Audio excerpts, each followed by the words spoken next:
And Murrad to the podcast Why So Curious. It's really great to have you guys, and I hope we will have a great financial talk regarding your startup, also including your startup Finladder, and moreover in the financial literacy domain in which India is currently going through, and mainly after COVID, how financial literacy has been seen a lot of growth. So quite excited to have you guys. Likewise, yeah. Thank you so much for inviting us for the first time. So much, man. So, starting with the direct question, there has been a lot of literacy cohort-based startups in the country going on since I've seen a lot of after the pandemic. So, how you guys came up with this idea of Finladder and a cohort-based class? See, this is one thing that is asked in, I think, almost every interview, every webinar that we have, that how did you come up with the idea of Finladder? And I always tell them the same thing, that if we see specifically what we are doing, it's more of an execution and more of an implementation rather than the idea specifically. Because as you yourself said, that a lot of people were already doing it. And then again and again, when the pandemic happened, a lot of people started doing it. It's more of something that is a very perfect competition. A lot of people are already doing it. Many people are entering. It's a free entry, free exit. So it's more of an execution rather than the particular new idea. What you can rather do is that when you have started with your organization, there are many things that you can improve. There are many things that you can take forward, and there are many things that you can do which people are not doing. Like, for just an example, they say today we put up a story on Instagram, and we started with an investment banking course. So we put up a story that if you name the top 3 investment banks, we'll get a certain discount on our particular course. So you can make new ideas within the organization, because that's how an organization actually works. But to be genuinely very honest, it's more of an execution. We saw a lot of people doing it already. Like, I wanted to start the education system for the people who missed out on education. Then he wanted to do it for the people who wanted to learn stock market. Eventually, we came up with an amalgamation, which we named Finladder, and started working on it. So it's something that was already been done by a lot of people. The idea forward when we realize the problem, because when you are starting up without any problem, it doesn't really make sense, even if it's you got to see the pain point. Yeah, so we saw a lot of people around our college. There were 600 people in our college doing commerce. 660-70% people wanted to get into finance. And now if you ask them what finance is, it's just basically filling up a check. It's maybe doing the math. It's basically just stock market, buying, selling. That is all that they knew in finance. But eventually, when you see the companies, you go through their job description, they ask for things that people don't even know about. But yeah, they want to get into finance. They want to get into Goldman Sachs. They want to get into JP Morgan, financial analysis, investment banking, equity research. But we do not exactly even know what is the work. So that is what the problem was. We realized that we started with our own courses, because when we started doing courses, we paid 25,000, 30,000 for FR, and we paid more than 2 lakhs. So we knew that we are paying a lot, and there are very little substitutes that could teach the quality education that people are expecting, and that too at a lower prices. Just don't harass the customers by charging any amount. 4 times the market price, 5 times the market price, just by offering them some job opportunity, by offering them something, selling out dreams, in short. So that's not the plan. The plan is to just provide financial literacy to as many people as possible, guide as many people as possible. I think combined, we would have counseled more than 20,000 students so far in India. The plan is to keep moving forward, bring out new ideas in the organization as many times as possible, and just improve, provide the best services, and keep on growing. Okay, so talking about literacy, financial literacy, you already told that there were a lot of people already in the competition, and then you started. But these concept of a cohort-based practice, where you pick up a target, where you target a particular cohort, and then you train them. So first of all, since this is a very it's a podcast made for a common millennial, can you explain what a cohort-based thing is like for the common person, and then we can carry forward with why you started with a cohort-based and not like just random education, like online education and teaching students online and just through assignments and all that stuff. So basically, I think cohort-based classes is more towards like taking a group of students together and training them rather than focusing on individual. So I personally think cohort-based system is going to be the future, because as we're moving ahead, we just realized one thing, that together we grow. So the phrase that we use is unity. There is a strength in unity. So I've always realized that people tend to have competition amongst their peers, I've always thought that we should not be doing that. There are other 7 billion people we can actually compete against. Rather than competing against your friend, rather than competing against the person who is sitting on your right, you should actually be going with him and setting up targets which are tough, but then helping each other and moving ahead. Because there are 7 billion people out there, you have a target against. You could actually keep your enemies. So I've seen people, there are some people who tend to be very self-centered and they think, I'll work on myself and not tell the other person. But on the other hand, there are 7 billion people out there who you can actually compete against. So coming to the question of cohort-based classes, studying together, one of the best things that you can actually be doing, because together, if you see our example, Ishaan and me, I started with FRM, completed my level 1, and Ishaan also completed his level 1. And then I started thinking I should not be giving level 2. To be very honest, hand on my heart, I thought I'll not give level 2. And I made my mind. I paid the fee, but I made my mind that I'll not give level 2 because I did not want to end up in finance field. On the other hand, Ishaan was about to give FRM level 2 and he pushed me to give level 2. I had decided I'll not give level 2. He pushed me to give level 2. And see, we're together here. So that is where cohort-based classes actually come in to help. Rather than being a self-based classes, cohort-based classes would always be one of the best things that they can be. So, like, what do you guys think of the future of online cohort-based classes, like online interaction and online representation of their teams, representation of their projects, basically in a cohort where people don't know each other, still they are collaborating with each other and still they are focusing on completing the assignment. What do you think of these systems? Like, can it will be accessible online, or you have to do it, or only the accessibility can be offline? Like, can you pull this off online? What's the future for this? It is doable online. To be very honest, see, people actually want to know more about things, and people actually want to enter into new groups. When you stay, I'll just give you an example. If you stick to Delhi only, you'll see mindset from Delhi only. But when you work with people, some of them would be from Bangalore, some of them would be from Hyderabad, new ideas would come into play. So this actually would, in a way, help people rather than being a disadvantage. It would be a very huge advantage because different ideas, different cultures would come into play. And a Hyderabadi telling a Delhiite, actually, when you think about it, you might think there's not much difference. But when you see it on the grassroots level, there's a lot of difference in the ideas, the value system they come from. The value system in South India is completely, I'd say, polar opposite to the value system in North India. So a South Indian working alongside with a North Indian, the synergy that you will bring into play would be amazing. So I personally think online would be 5 or 10 times better than the offline version of it, because offline version has to be limited to a locality, has to be limited to a city, but online version can breach all the borders. And when you think about it, online could actually bring in people from outside India as well. And just think of the ideas that would come from that culture. A Sweden-based culture and an Indian-based culture are completely opposite, two polar paths. So think about the fusion that would happen from this and different other iterations that you can think of. And just to this point, I think we are facing a situation in our real lives also. Like, I'm doing my distance masters from 𝗚ci𝘆𝗹. He's doing his masters from 𝗵𝗂. And we are in a group of maybe 100 people and we don't know any single person. We generally do not know any single person. We have an assignment on the group, but people are doing it together. Somebody is from maybe Hyderabad, somebody is maybe from Tamil Nadu, somebody is from Karnataka, but still people are helping each other out. Because the main goal of taking any course, the main goal or objective of taking anything that you are studying is obviously to learn something.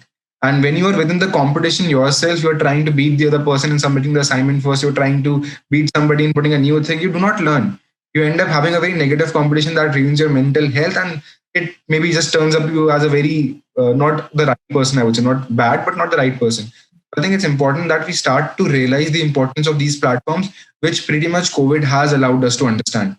Earlier, when we used to deal with Finladder, almost every other person used to ask us that, do you have offline classes as well?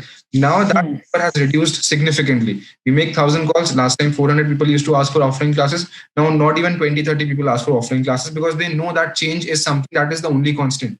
And that is keep on happening. Today, you might see 10, 20% people studying online. 10 years down the line, that number will triple for sure. Maybe 20 years down the line, 90% of the people will be studying online. if people can work from home, then people can obviously study from home. So that is definitely something that will just take over the economy. So, talking about the first question which I asked you and the idea which you came through, there are a lot of competition in the market for financial literacy. Still, India has got the lowest rank when it comes to financial literacy and financial knowledge, or investing in stocks and taking risk in the stock market, or take as a financial knowledge as an entire thing. So, why do you think India has got such a low rate of financial literacy? See, first of all, I have seen one thing which is there in most of the schools abroad and not in India, is that they start from the schools. They don't wait the schools to get over, they start from the schools. And if you talk about Japan, not only finance, they teach them a lot of things which are not taught in India at all. If you are going in a school in India and you find that a student has dropped his water bottle on the ground, the water falls, no one will be willing to take up any cloth and clean it up. They'll call the sweeper from outside, that person will do it. If the teacher asks that person to specifically do it, he or she will feel degraded and that person won't do it. So in outside schools, in abroad schools, they are taught about finance, they're taught about hospitality, they're taught about cleanliness right from the beginning. And what's more important is to realize that these are the skills which are actually used in life. I do not want to understand what is the formula of trigonometry in my life. I rather want to know how to fill up a check. I rather want to know how to treat people equally. I rather want to know how to do my own stuff rather than just understanding what is the formula of a particular integration formula. So that is the main part where our schools lack. There is a very famous quote. I'm not sure if you have heard it or not. The biggest problem with schools is that they first teach you, then they take the exams. But life first takes the exam, then it teaches you. And that is where we go wrong, actually, I think. So till the time you do not include the basic financial knowledge in schools, how to fill up a check, how to do investments, and investment not just in stock market, there is gold, there is real estate. People have very big misconceptions that you need 1 lakh rupees to invest in gold. You need 1 crore to invest in real estate. You can do it even with 1,000 rupees, you can do it even with 5,000, 10,000, any amount that you can save from your pocket money, and you can start doing it. But in our schools, we are never taught that. We are never taught how to make money. We are only made to understand how to save it. And that's where we actually go wrong. We are taught a very, full of risk-free way of living a life. No one will tell you how to run a business. Everybody will tell you how to get a job of 20 lakhs. And that's where I think the most of the mentality lacks. You need more people who are not just teachers, but also the people who are ready to take risks, teach students all of that. And more importantly, hire the people who are ready to teach them something which is actually required in the outside world. I think only 90% is pretty much something that is not at all used, and 10% is what it is used. Another example is that when we were studying accounts in 11th and 12th, we were taught how to make ledgers, how to make trial balance on paper. That is what we used to do in the boards as well. But if you go outside, see how accounts is done, you have SAP, people don't even know about SAP. We have Tally, people don't even know how to use Tally. And nobody is going to ask you as an accountant, make a trial balance on a sheet of paper and then give it to me by tallying it. Nobody is going to ask you that. But the last thing that they are teaching in schools is that, which is actually used. So I think the method is completely wrong. And that is why I think the financial literacy in India is specifically so low. The main reason, that is what I believe. So, suppose if the financial literacy is brought in schools and colleges, so do you think millennials will think of investing as per the savings? Suppose if a millennial or a Gen Z save 1,000 to 2,000 a month from their savings, so how much possible it's for them to invest money in stock market or in or in overall finance as a whole? Is it possible for people to invest 1,000, 2,000 and still have a decent kind of return? The first amount that I personally invested in stock market was 967 rupees. I bought 3 shares of a company that was trading at 322 or something. That was how I started. Because when you are starting, you do not need to see the absolute amount that I'm making 1 lakh a month from the stock market. You don't need to see that. You only need to see that if you are making positive amount or not. That's it. If I'm investing 967, I end up getting maybe 1,050 rupees. Many people will just see that it's 80 rupees gain. But it's actually nearly, I don't know, I'm not able to calculate that quickly. It's nearly 9% or something. 9-10%, yeah. Yeah, so if you're able to make 9% in a month, you should be more than happy with what you're doing. 9% in a month is literally more than 72%, or it's more than 100% in a year. If you're getting more than that, it's well and good. Even if you're making 3 to 4% a month, it's really good. So just focus on the percentage, not on the amount. The day you start to understand how you are able to do all of it, how you are able to make money from the market, you will probably going to take over your parents' money and start to invest that. Or maybe your friend's money, or maybe your own salary at some point of time, maybe your stipend from any internship. So it's important to realize that the absolute amount initially doesn't matter. What matters is the percentage. You're getting 2%, be happy with that. You're getting 4%, be grateful with that. That is more important. And you can start with as low as 200 rupees also. If you want to buy a Vodafone share of 10 rupees, you can even buy a single share and keep it for lifelong. There is no restriction on that. So you can start with as low as possible. The initial part, which is important, is learning and the percentage. Okay, and talking about like the financial literacy, which you talk about school. So, in which areas and which domains can a pilot see? As per the new education regulations, which was launched a year back, there has been a lot of changes in the education system of implementing internships from class 6 and including subjects like carpentry and other stuffs, which are taught in foreign, but not in India. But still, finance has not been that much implemented in the education system still. So, how much or like what quality and quantity financial education should every child or college student should pursue so that they can be just like 101 of finance, like kind of thing. Like as people say, ki you should definitely know coding, or if you don't know coding, it will be very hard for you. But they never say it for finance. Ki, if you know finance or not, they just went for coding and other stuff. So, what amount of finance should a guy know for existence? I'm not talking about returns or anything. I'm talking about existence. Murrad, do you want to take up this or shall I continue? I don't think I can quantify this number into a number, but at least a person should know personal finance, as in how he could invest his money, either if not in share market, but then how should he be investing his money? So I was actually amazed when I used to think that the inflation rate in India is somewhere around 6%, but when I actually saw it through, it was 8%. So if you actually since 1947, it's been 8%. So if you're actually keeping your money in your savings account, that is just giving you 4% return. If it's SBI, if it's a bank, if it's HDFC, then it's 4.5%. If it's a very small bank, if it's 𝗥𝗶𝘀𝗵𝘃, even then you're just getting 6.5%. So that means if you're putting your money in your bank account, you're losing money every day. Yeah. If you're not investing it anywhere, then you're definitely losing it. So money tomorrow would not be the same worth that it is today. That is something everyone should know.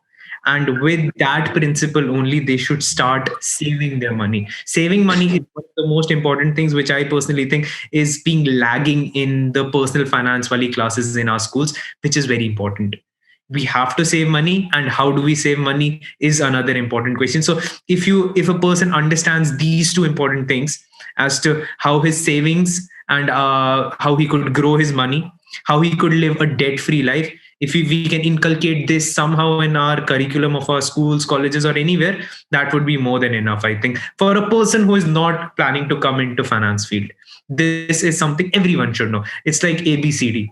Everyone should know English. Everyone should know one of these languages, Hindi, English, any of these languages. Similarly, everyone should know how to live a debt-free life, how to invest money, maybe in mutual funds. Investing in mutual funds literally just requires 10 minutes of knowledge. 10 minute ka gyan. That's it. But this is something that should be inculcated into the value system of a society. That is not actually happening in India right now. So, can I asking you a very personal question from your experience while initiating this venture? What are the basic stereotypes you normally see when you are pitching someone regarding financial literacy? Like, what are the basic stereotypic answers or replies you normally get? Like, because if someone wants to get into this business, there has to be some pain points and market research. So, what are the basic stereotypes people normally go through? One of the biggest stereotypes that I personally feel there is in the market is, whenever we talk about finance, people generally think of one thing, stock market. And whenever we think stock market, everyone has a chacha as a mama who has lost a lot of money in stock markets. and they think it's Okay. Satta Bazaar, and they have associated stock market to Satta Bazaar, which is to a very Like Dream 11 kind of thing. exactly, which is to a very extent true as well, because the way they're investing is actually worse than a Satta, because they invest on someone else's knowledge, maybe a tip they read, maybe a message they got from someone, and they invest based on that. And that is why you end up losing money in the stock markets. And if you're losing money that way, I personally do not think you're doing anything wrong. You're losing because you deserve to lose money. Because if you're not implementing your own brain, you have a brain, invest that, use that. Why are you taking tips from a person you do not actually know, you do not have a number of?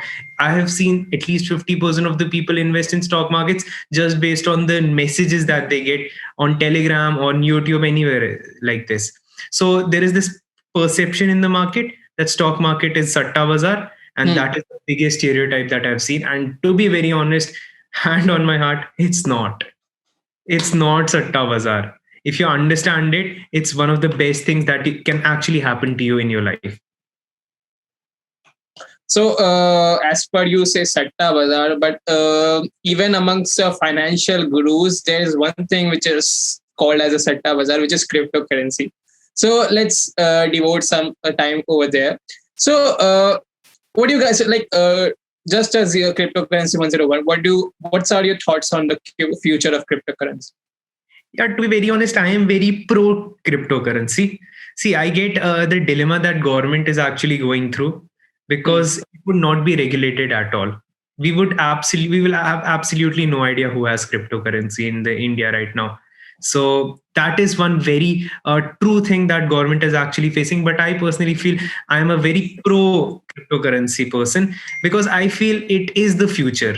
We cannot stop it from coming. It's like saying, I do not want credit cards to be there.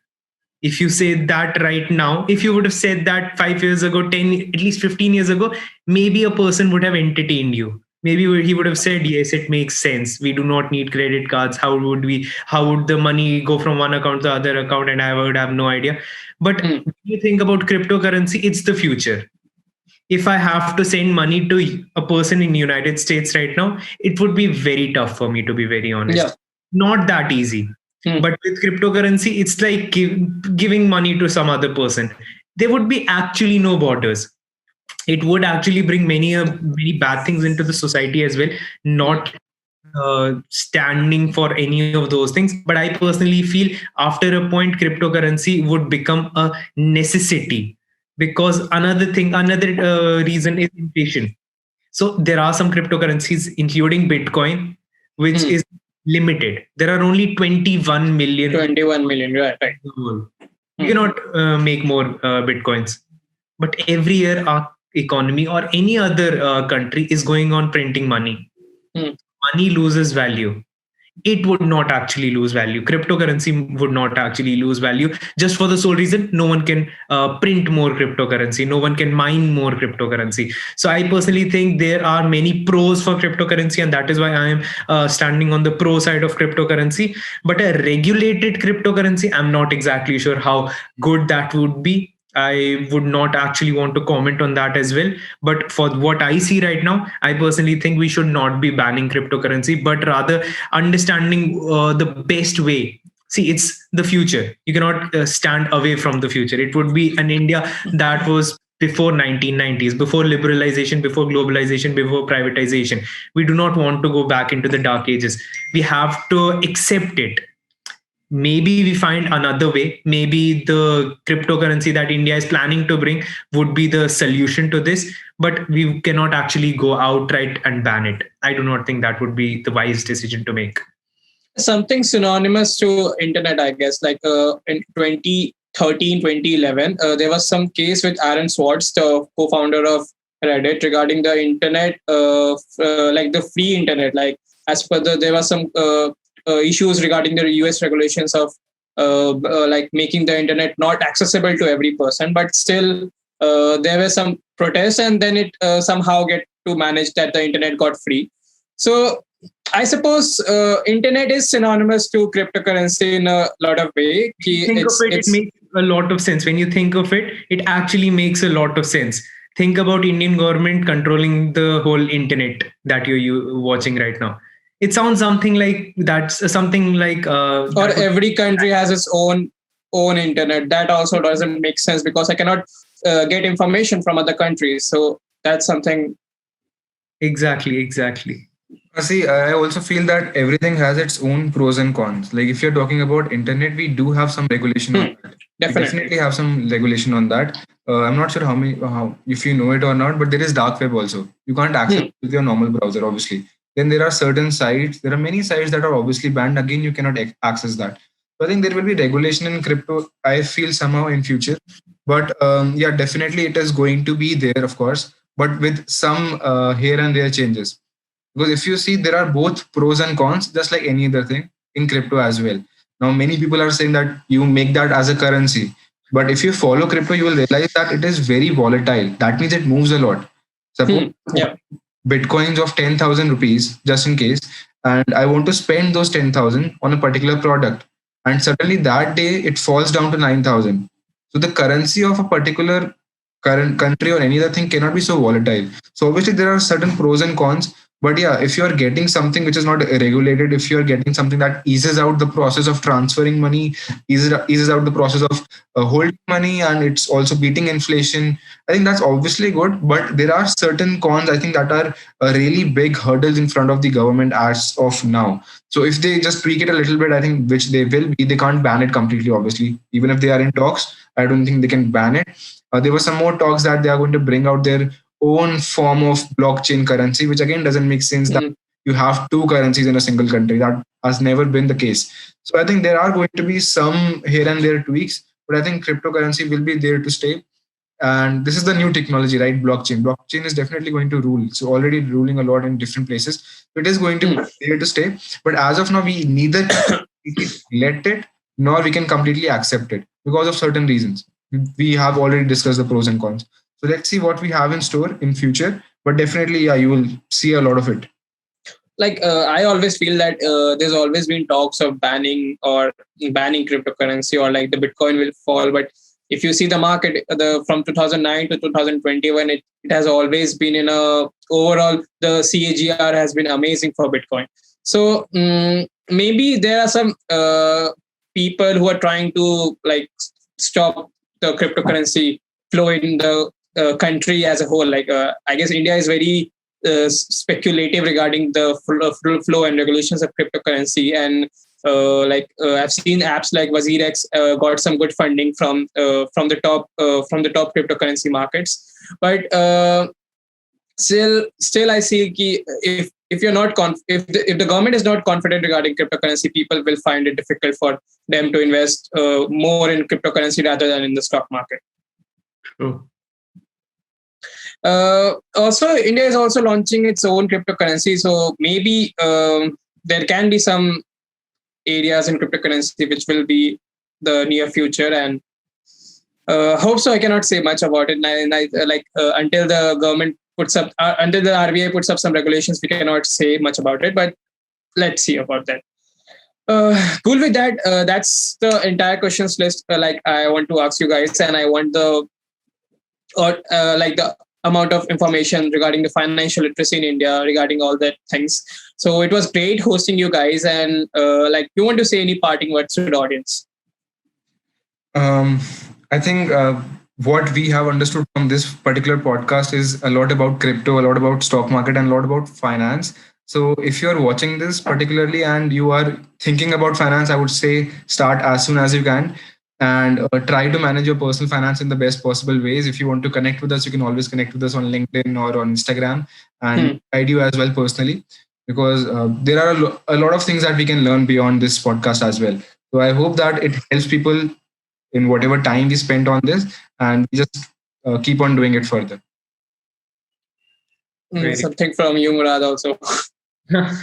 So my take would be very simple. Yeah, lately I've just realized that there is a high inflation in our country, and personal finance is something a person should actually be looking at.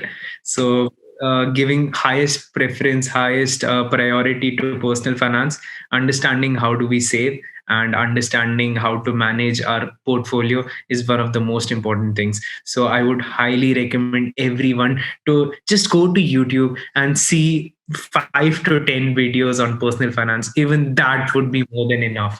But do watch this to understand the importance of savings.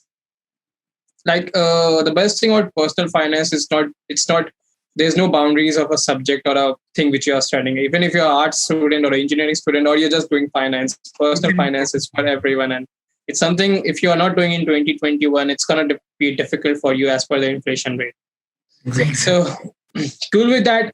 Thanks you guys for coming to the podcast. It was great to host you guys, and I hope to see much more from Finladder in other aspects of finance, cryptos, stock market, and other financial things which you are working on, investment banking. And I hope people definitely look up to their website. It's the finladder.com, and you will get some great insights from their website also.